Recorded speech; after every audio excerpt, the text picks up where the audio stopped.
1வது பயிற்சி, திறன்களை வளர்த்துக் கொள்ளுங்கள். ஒவ்வொரு நாளும் உங்களை நீங்களே கேட்டுக்கொள்ளுங்கள். இன்றைக்கு நான் என்ன ஒரு விஷயத்தை கற்பிக்க முடியும்? உங்கள் குழுவிடம் இதை சொல்லுங்கள். இஃது எப்படி செய்யப்படுகிறது என்பதை காட்டுகிறேன். அது ஏன் செயல்படுகிறது என்பதை நான் விளக்குகிறேன்.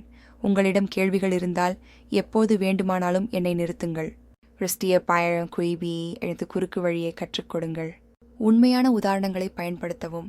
அதை சுருக்கமாக வைத்திருங்கள். 5 நிமிடங்கள். கேளுங்கள். இப்போது யார் இதை முயற்சிக்க விரும்புகிறார்கள்? 2ஆம் பிரதிநிதித்துவம், வேலையை பகிரவும். ஒவ்வொரு நாளும் உங்களை நீங்களே கேட்டுக்கொள்ளுங்கள். இந்த அடுத்த படியை யார் எடுக்க முடியும்? உங்கள் குழுவிடம் இதை சொல்லுங்கள். இதில் நான் உங்களை நம்புகிறேன். உங்களுக்கு என்ன ஆதரவு தேவை என்பதை எனக்கு தெரியப்படுத்துங்கள். நான் தொடர்ந்து இருப்பேன். பாணிகளை பழங்களுடன் பொருத்துங்கள். மைக்ரோ மேனேஜ் செய்ய வேண்டாம். செக்இன் செய்யுங்கள். கேளுங்கள். இது தெளிவாக இருக்கிறதா? வெற்றி பெற என்னிடமிருந்து உங்களுக்கு ஏதாவது தேவையா? 3ஆம் கண்காணிப்பு, சுழற்சியில் இருங்கள்.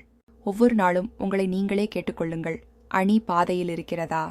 உங்களுக்கும் குழுவிற்கும் இதை சொல்லுங்கள். முன்னேற்றத்தை மதிப்பாய்வு செய்ய 5 நிமிடங்கள் எடுத்துக்கொள்வோம். என்ன நன்றாக நடக்கிறது? எங்கே சிக்கிக்கொண்டோம்?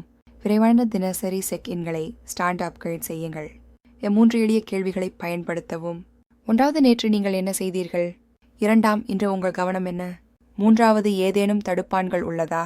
4வது, ஆற்றலை அதிகமாக வைத்திருங்கள். ஒவ்வொரு நாளும் உங்களை நீங்களே கேட்டுக்கொள்ளுங்கள்.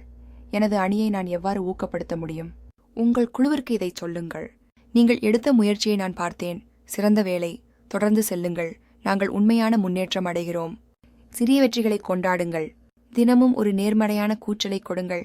கிடைக்கச் செய்யுங்கள். உங்கள் அக்கறையை காட்டுங்கள். குழு தலைவருக்கான இறுதி தினசரி பிரதிபலிப்பு.